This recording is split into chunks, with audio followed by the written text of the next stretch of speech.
Bonjour à tous et bienvenue dans cette nouvelle vidéo où on va s'occuper de ce mythique Amiga 1200. Mythique, vous aurez compris pourquoi. Oui, c'est bien celui de Moby.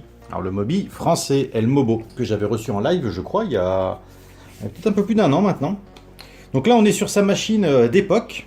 Si je me souviens bien, c'est un de ses copains qui lui avait peint comme ça. Machine qui a été, on va dire, restaurée. Il y a eu une tentative de réparation dessus, mais qui n'a pas fonctionné. On va regarder tout de suite ce qui se passe à l'intérieur. Alors on peut voir que les condensateurs ont été remplacés. On va y revenir. On peut voir que le 8520 qui donc gère le lecteur de disquette est monté sur un support PLCC. Donc c'est là où il y a eu une réparation.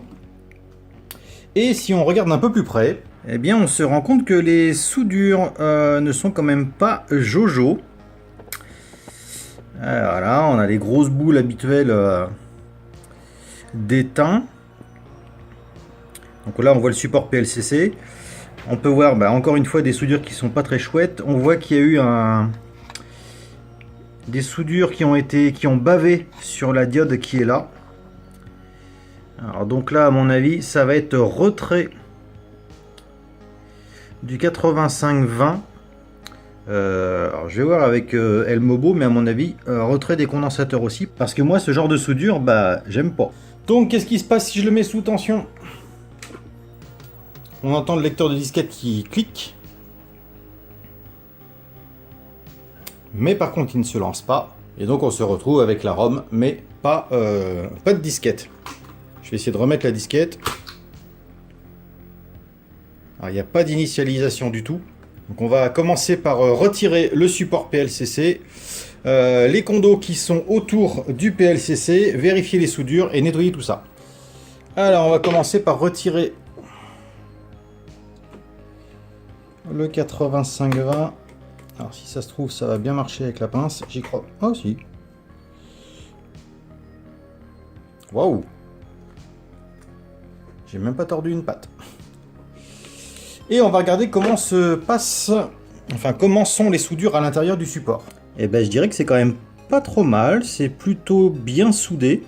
Ah par contre, je vois quand même des petits ponts. On peut voir ici là. Là il y a des petits ponts d'étain.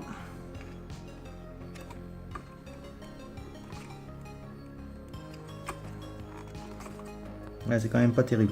Bon de toute façon les supports PLC comme ça c'est assez compliqué à souder. C'est très dur de faire ça proprement. Donc de toute façon, on va l'enlever et on va souder le composant sur la carte mère.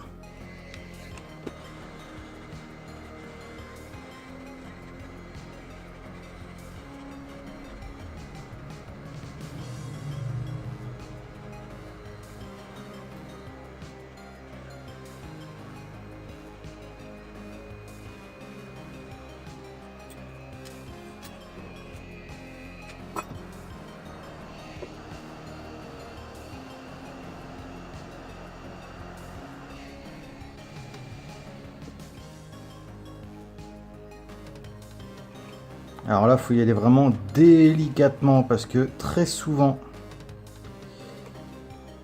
les contacts sont fragilisés, surtout sur ce 8520. Quand on nettoie, il faut y aller en délicatesse. On va retirer tous ces pâtés d'étain là, je sais pas ce que...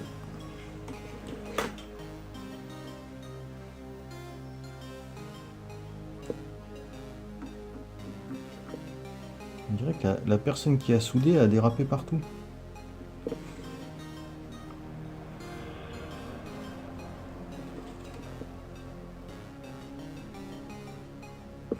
Ah non, c'est pas possible ça.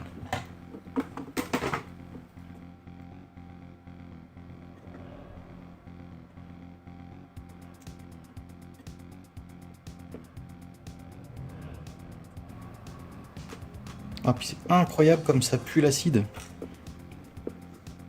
Ça sent le recapage qui a été fait sans nettoyage.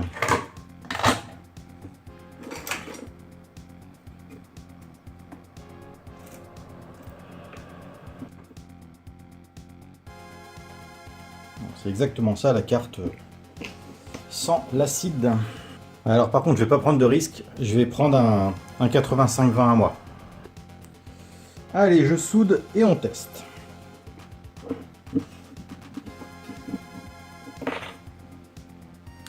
Bien évidemment, on prépare la pièce. On met du flux. Moi, j'en mets même directement sur le composant. Ça permet en même temps de le nettoyer.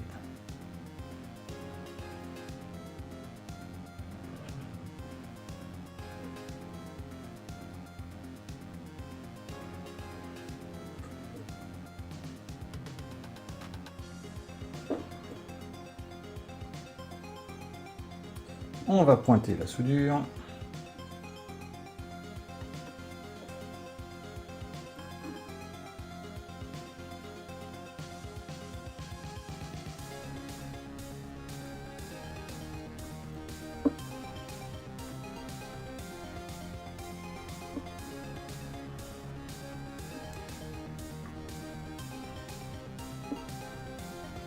Là, comme ça, on a suffisamment de points de maintien pour que le composant ne bouge pas.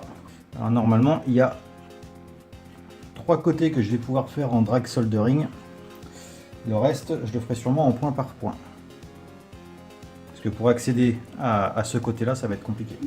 Le drag soldering, ça consiste à faire fondre l'étain et le faire courir avec la pointe du fer de façon à faire une soudure homogène. En fait, on va faire un bain d'étain et avancer progressivement. Alors, c'est pas que c'est dur, mais ça demande un peu de pratique quand même.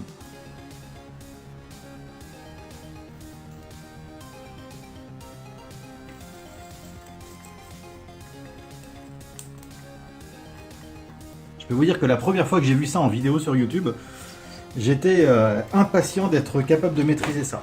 Je vais essayer de filmer. Alors, ça va pas être évident parce qu'il faut que j'arrive à passer. Je vais essayer comme ça, je sais pas ce que ça va donner.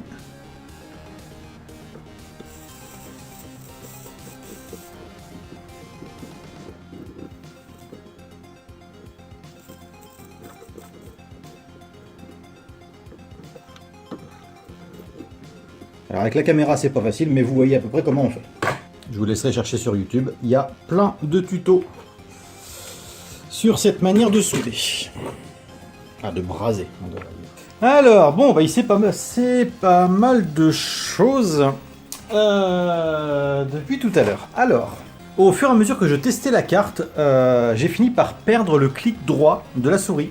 J'avais tout simplement plus de clic droit. Puis l'Amiga est devenu instable. Puis il s'est éteint tout seul et a redémarré sur un écran gris clair. Rien à voir avec les codes couleurs, mais je sais que quand on a un problème de clic droit, clic gauche, hein, en général ça vient de Pola, et quand Pola ne fonctionne pas, eh bien on a très souvent un écran blanc à l'écran. Parfois on a un écran noir, mais jusqu'à maintenant ça m'est arrivé très souvent d'avoir un écran blanc. Donc écran blanc au démarrage, pensez à vérifier Pola. Du coup, je me suis dit, mince, encore une polade grillée. Mais avant de tenter un remplacement, j'ai tout simplement nettoyé. Donc toujours avec le flux 45, je ne cesserai de le répéter. Un coton-tige bien imbibé, je frotte tous les bords jusqu'à enlever tous les résidus, en fait, tout ce qui est gras, tout ce qui est résidus de flux, bref, toutes les saletés. Puis je remets du flux en abondance avec un coton-tige et je repasse en drag soldering pour refaire toutes les soudures de Pola. Et du coup, ça a résolu le problème. Mais j'ai toujours ce problème de lecteur de disquette. Du coup, ça m'a énervé, alors entre-temps, je me suis dit, tiens, je vais faire autre chose de plus simple. Vous remarquerez peut-être qu'il y a un éclairage sacrément plus costaud, parce que je viens de restaurer une énorme lampe de bureau qui pèse un poids de fou.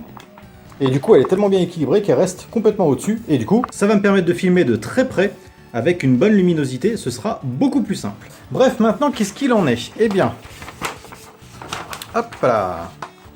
Ici, on a le schéma de la partie floppy interne de l'Amiga 1200. J'ai donc changé U8, donc le 8520, donc le ODD, si je me souviens bien, CIA ODD.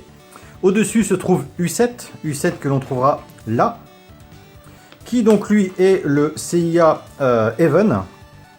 Ces deux 8520 qui sont identiques, hein. Ces deux composants sont exactement les mêmes, on peut même les inverser, il n'y a pas de souci. Donc on a retiré tous les problèmes qui pouvaient éventuellement venir de U8. J'ai fait toutes les continuités et elles sont bonnes. Reste que quelques petites pattes vont être reliées au CN7, donc le composant, la réglette sur laquelle on branche le lecteur de disquette. Donc eh ben, il va falloir contrôler ces pistes et, le cas échéant, remplacer U7. Alors remplacer U7, c'est pas une opération qui est facile, parce que primo, on est juste à côté de la réglette du clavier, ce qui fait que c'est très compliqué d'aller souder ici. Et comme on dessoude à l'air chaud, j'ai pas la petite pince qui permet de dessouder les PLCC, pas pour le moment en tout cas. Donc c'est très compliqué d'aller dessouder par là, très compliqué d'aller souder aussi de ce côté-là à cause du port parallèle ou série. Parallèle, je crois. Bref, vous me direz ça dans les commentaires. Donc c'est très compliqué d'aller chauffer, retirer le composant et surtout le ressouder. Là par contre c'est compliqué parce que là c'est carrément inaccessible. Ce que je fais généralement, pour la partie clavier, j'arrive à m'en sortir avec une bonne isolation et en travaillant bien sur le côté, j'arrive à le ressouder. Par contre, je suis obligé d'enlever le port qui est derrière pour pouvoir faire de belles soudures. Donc je ne sais pas encore comment je vais me débrouiller, on va voir ça. Je vais analyser un petit peu le système. Par contre, petit aparté, on peut voir sur les photos qui sont là que on avait un condensateur qui était à l'envers, C408 précisément, et beaucoup de condensateurs qui avaient vraiment des pâtés en guise de soudure. Et ça, c'est pas bon parce que ça risque de faire des courts-circuits sous condensateur, ça se voit pas. De plus, quand j'ai chauffé pour nettoyer les pistes après avoir retiré les condensateurs, ça sentait fortement l'acide, donc ça veut dire que la carte n'a pas été nettoyée avant que les condensateurs soient remplacés. Bref, pour l'instant c'est fait, on va voir comment on attaque U7. Bon, finalement j'ai opté par le retrait du port, ce qui m'a permis de refaire toutes les soudures du 8520, mais toujours pas de lecteur de disquette. Allez, c'est parti, je l'enlève et je le remplace. Bien, nous sommes le lendemain matin. Je viens de retirer le deuxième 8520. J'ai nettoyé donc toutes les pistes pour pouvoir remettre le port un peu plus tard. Et ben du coup, on va ressouder un 8520 ici. Et puis du coup, refaire un test parce que là malheureusement, je vois plus trop ce qui peut poser problème. Là, on voit sur le schéma que ce qui relie les deux 8520, donc U8 et U7, c'est U26. Et j'ai remplacé U26 par un composant qui fonctionne.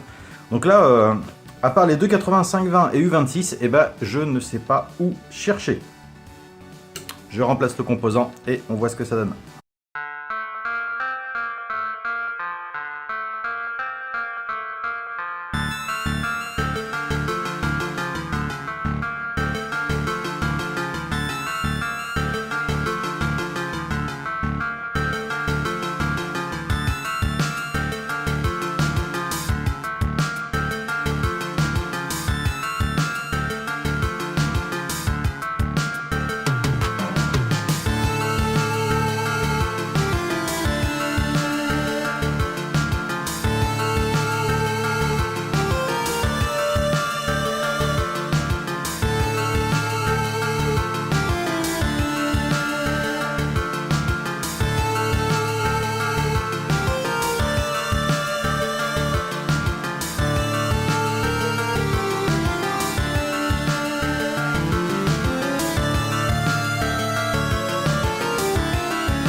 Bien, je viens de changer de 8520 et même résultat, même constat.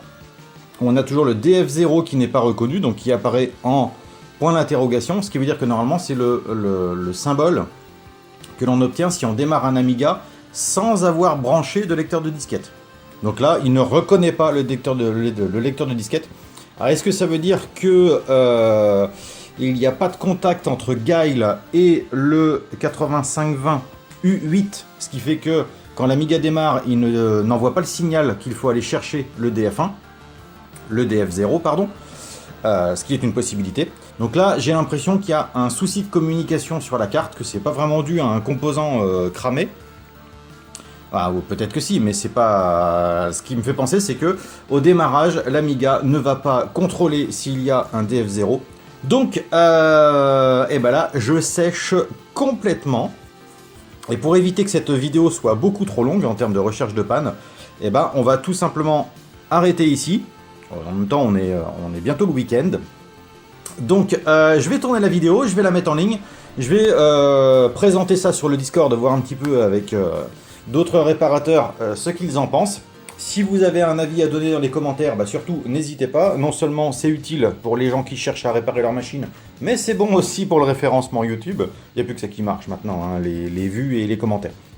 Même si vous mettez table basse dans les commentaires, s'il y a 50 commentaires, ma vidéo sera mise en avant. Voilà, même si ça n'a aucun rapport. N'hésitez pas à mettre table basse dans les commentaires. Voilà, donc on se retrouve pour la partie 2 de cette vidéo, puisqu'on va bien finir par arriver à trouver pourquoi ça ne fonctionne pas. En attendant, je vous remercie de l'avoir regardé, et je vous dis à très bientôt pour de nouvelles vidéos. Ciao!